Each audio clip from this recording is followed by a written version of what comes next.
Today we're talking about wheel repair, and I definitely have had my fair share of damaged wheels. If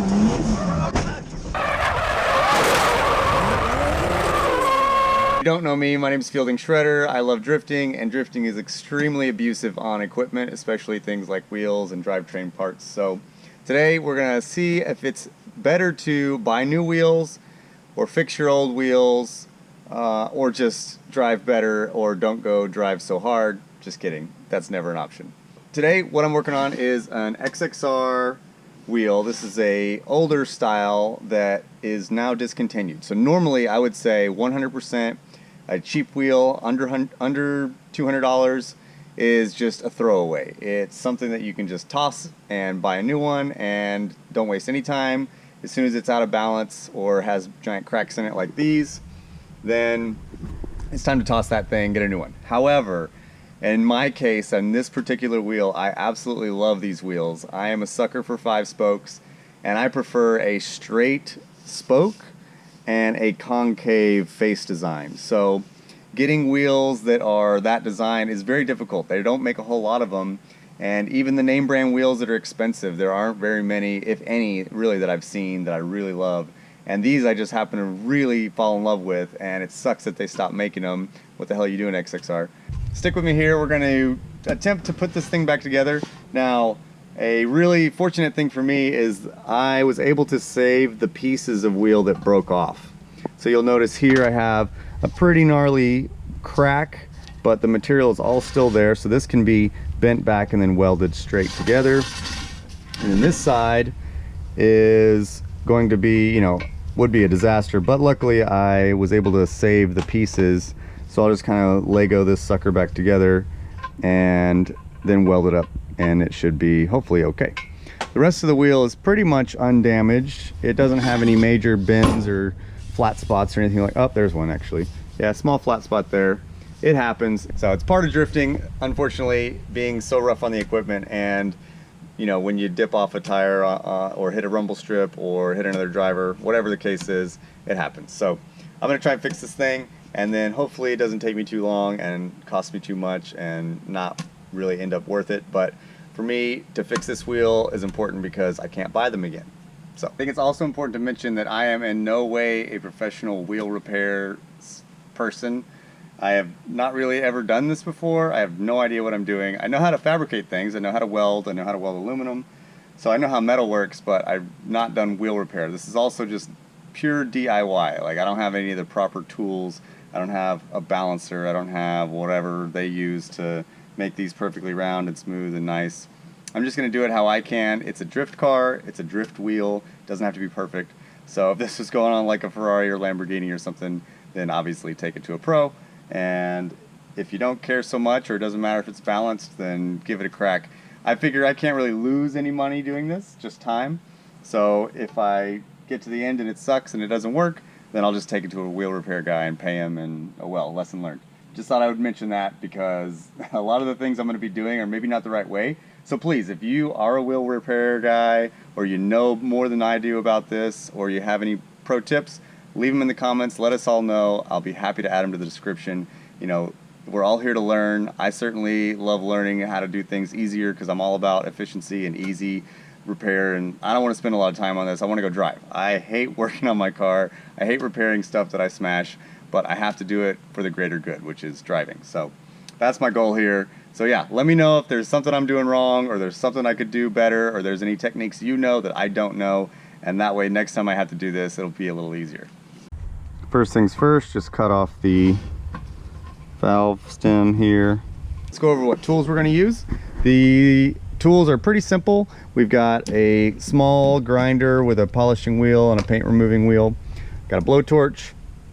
This is a pretty cool tool. This is called a wheel wrench, and it's got a very special design there that is intended to fit over the lip of these, and that is going to be what helps you bend a wheel back straight. It's got 2 different ends depending on the shape of your wheel. Some dikes. This is just simply to cut the valve stem off, and then a grinder with cutting and flapping wheels. This would just melt as soon as I start to weld it anyway, so there's no reason to keep it on there. If this was over here maybe, and the crack was, you know, away from it, then I would say just probably leave it on. But in this case, because it's right next to the crack, it's got to go. Those are cheap to replace anyway, so toss that. So the next thing I really need to do is basically get all the paint off of this whole area and off of these things. So that's what this is for, and the paint remover one. Just kind of get in here and just get it as cleaned up as you can where you're going to weld, and you know, at least a centimeter around the crack line or anywhere you're going to weld is ideal. Even bigger is even better. So that's what I'm going to do next, and then we'll go into the rebending and welding process. Put a mask on. This shit is gross.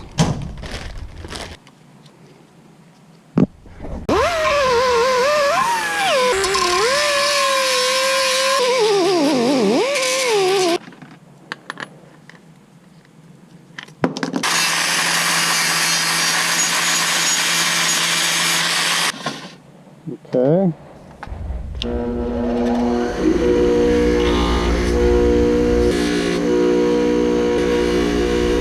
Next thing I'm gonna do here is try and get this bent a little bit straighter. And so I see the wheel repair wrench goes in here like this. It's a little tight. I might end up having to grind on it a little bit, but let's see how much I can do without any heat.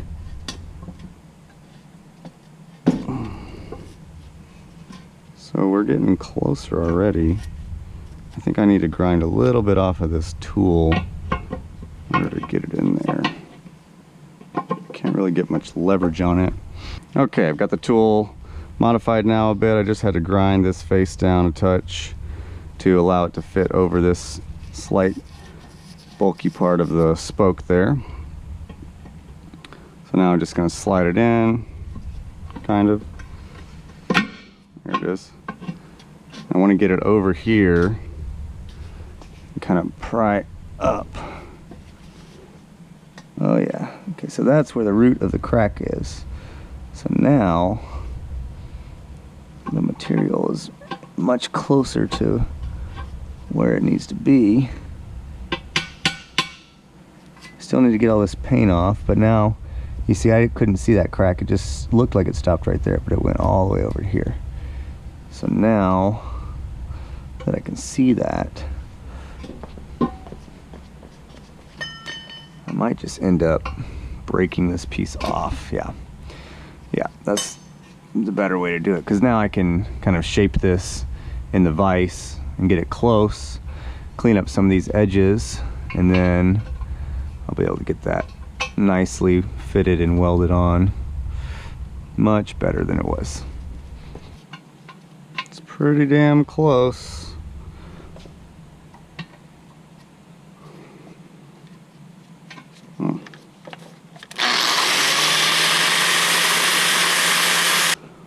That's pretty much as good as I'm gonna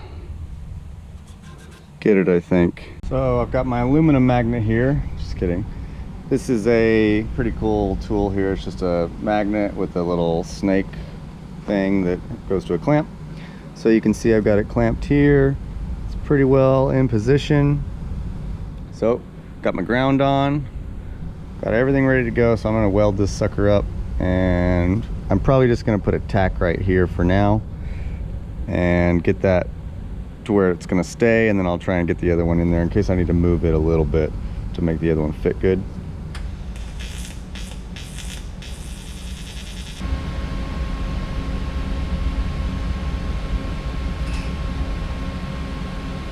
Well, that went surprisingly well. So you can see my welds there. Not too bad. The black stuff is from contamination. This is pretty dirty, and I didn't clean it the best. And it's very porous cast aluminum. Plus it's been painted and powder coated and run on a damn drift car. Now is when I'm gonna hit up on this part.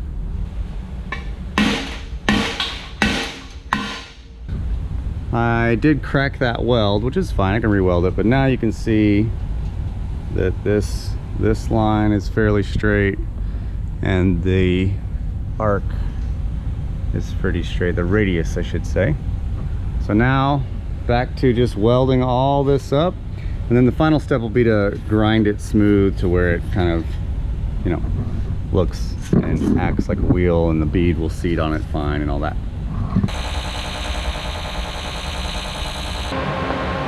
You may wonder what I'm doing right now with no rod in my hand, no filler rod.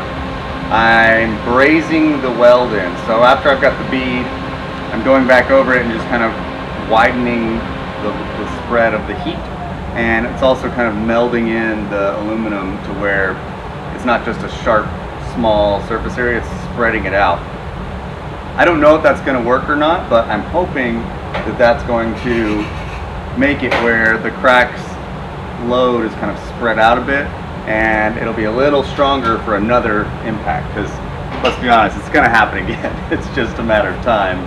But the longer I can keep this wheel from getting screwed up again, the better.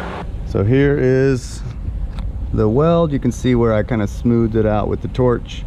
You don't see the defined stack of dimes, if you will. You'll see it's kind of more spread out.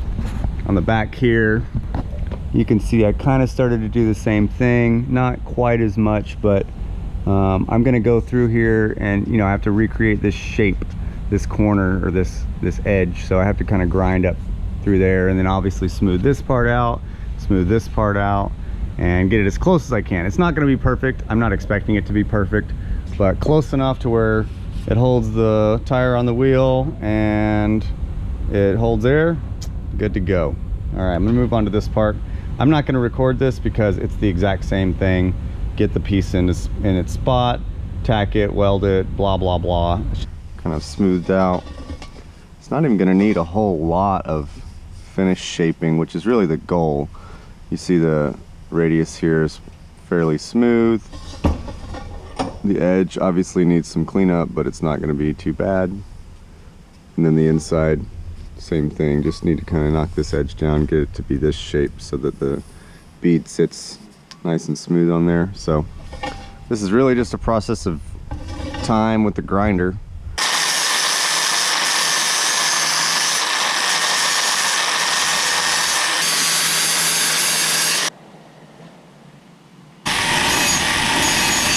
That's basically as good as I'm gonna mess with it. It's not perfect by any means, but it's pretty damn close. This is nice and round. Got this lip back. The spoke is fully formed.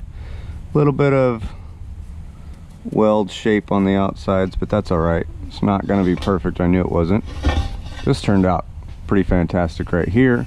I might knock this corner off just a bit, make it a little easier to mount tires. And then this edge is more or less there. It's not perfect again, but it's close enough. Inside here, nice and smooth. If I wanted to get nitpicky, I could go and add a little more weld there, a little more material, and then smooth it out. But this edge is pretty good. I could actually knock that down a touch more. Same thing on the inside here. This one turned out really nice. Nice and smooth. Straight. Yeah, pretty good. So the last step here, I'm going to use this polishing wheel. These are super, super awesome tools. And this is just simply a way to smooth out the kind of rough edges of the flapper wheel on the wheel itself here. And then I'll be able to paint it. And then I'm done. 100% finished, ready to mount a tire and go drifting.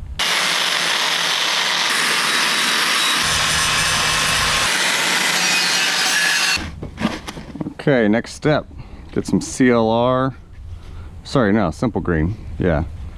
And we're gonna just clean it. Not a deep scrub, but just try and get the funk off the surface. And then I'm gonna scuff the wheel up and spray paint it. All right, got that sucker all clean. Last step is just to scuff it with some Scotch-Brite. And this is just so that you can get the paint to stick. I'm not gonna go through this whole process and then just leave the wheel like this. I'm gonna go ahead and repaint it.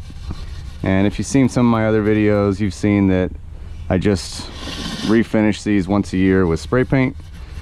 They originally were powder coated, but I found the cost and the process to not be worth it. It's, again, a drift car. It's gonna get abused and destroyed, and there's gonna be 50 tires mounted on this thing before the end of the year.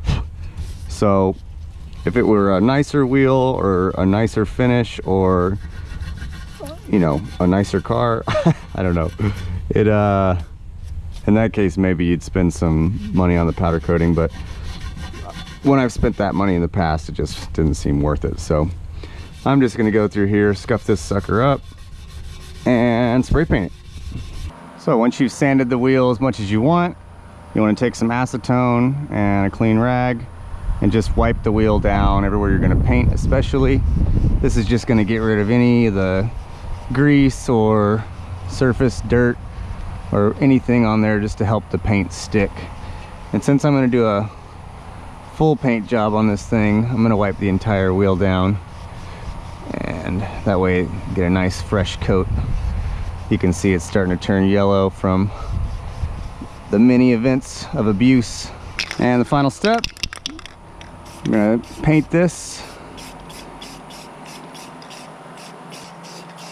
But you can see once the paint's on it, it's a pretty decent repair. Here we go, final product. The wheel is finished. It's not perfect, but it's pretty damn good. And if you don't look too close, you can't even tell where it was. So you can see there's definitely some little bit ripply marks and everything, but this is definitely going to hold the tire no problem. This whole project took me about 4.5, 5 hours, start to finish. I used maybe about $5 to $10 worth of argon. I used 3 welding rods, which is nothing. I used half a can of spray paint, so a couple bucks there. Let's see, what else did I use? The grinder, some electricity. All in all, maybe under $30 worth of materials to repair the wheel, and then just my time. So depending on what your time's worth, this may or may not be worth it to you. But for me, I think this definitely worked out compared to paying $150 to $200 a wheel to get it repaired, and especially since this wheel is irreplaceable. So again, if this was a wheel that I could just buy a new one from XXR, I would have absolutely thrown it in the trash and just got a new one and gone about my business and lived life doing other things that we know she needs. Now I will say that wheel repair wrench that I bought was pretty much useless on this project. I think it's much better for steel wheels. So if you had a steel wheel that you needed to rebend, you could heat the steel up, bend it with that, and that would be a lot better use of that tool. But on a cast aluminum wheel, it ended up just cracking it and breaking off chunks of it, so completely useless. That was a waste of an investment. But here we go, finished product. Hopefully you guys learned something. I certainly did. And if you like this video, give me a thumbs up, let me know. And if I did anything wrong or anything that you would suggest that I do to make things better, please let me know as well. We're all here to learn, and I don't want to do this again, but I'm going to, of course. I'm going to crash this thing again, I'm sure. But, you know, anything I can do to make this process faster is going to be better. Thanks for watching.